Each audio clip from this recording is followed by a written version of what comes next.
Didier Deschamps va mettre fin à une partie du suspense. Ce soir à 20 h, il dévoilera une liste de 30 noms pour le Brésil. Liste qu'il réduira à 23 avant le 2 juin.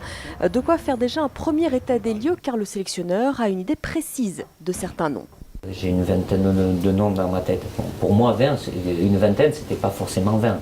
Mais ça peut être un peu en dessous, un peu au-dessus. Mais si les joueurs qui sont là, qui m'ont donné satisfaction et qui sont venus régulièrement depuis le début de l'aventure, n'ont pas de soucis, ils seront présents aussi à cette Coupe du Monde. Et on pense entre autres à Benzema, Matuidi, Varane ou bien sûr Ribéry. Pour tout cela, sauf blessure, il n'y aura pas de problème. En revanche, Abidal ne sera pas vraisemblablement de la partie. Il paye ses limites physiques. Samir Nasri ne devrait pas être là non plus. Le champion d'Angleterre n'est pas dans les petits papiers. Nasri, joueur clivant qui fait débat, doit-il être appelé ou pas ? Il fait partie des joueurs majeurs de l'équipe qui a été championne en Angleterre. Il a un talent énorme, il l'a démontré, il l'a remontré. Il est revenu à l'équipe de France en ne disant rien. Donc, de ce qu'on voit et de ce qu'on entend et de ce que je vois, moi c'est un joueur que je prendrai. Didier Deschamps ne le prend pas parce que certains joueurs de l'équipe de France estiment qu'il ne doit pas venir et qu'il met en péril l'équilibre de vie du groupe. Voilà, il n'y a pas d'autre explication à chercher. Si le critère sportif est le numéro 1, le critère du bien-être collectif est tout aussi important.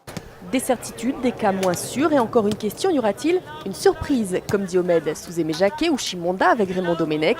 Il pourrait s'agir d'Aymeric Laporte, le défenseur central de l'Athletic Bilbao, 20 ans, a fait une excellente saison.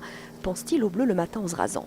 Non, mais moi je ne me prends pas la tête, je veux dire, il se passera ce qui aura à se passer. Enfin, je veux dire, moi je vais travailler pareil comme je l'ai fait jusqu'à aujourd'hui et on verra bien les choix d'entraîneur, c'est lui qui commande au final et ce n'est pas les joueurs qui décident de ce qu'on doit faire et ce qu'on ne doit pas faire. S'il t'appelle, ton sac est prêt. Bon, il est prêt, il sera prêt. Il sera prêt. Que va faire Rémi Garde? L'entraîneur de l'OL doit décider s'il part ou s'il reste dans les prochaines heures. Hier soir, la rumeur l'annonçait partant. Jean-Michel Aulas a assuré que rien n'était encore fait. Jo-Wilfried Tsonga a qualifié pour le deuxième tour du Masters 1000 de Rome. Il a battu l'Ukrainien Dolgopolov 6-3, 7-6. Ça passe également pour Gilles Simon. Comme l'année dernière d'ailleurs, il s'est défait de Volandry 6-2, 6-3 en 1h10. La tâche s'annonce plus compliquée au prochain tour puisque Simon rencontrera Rafael Nadal.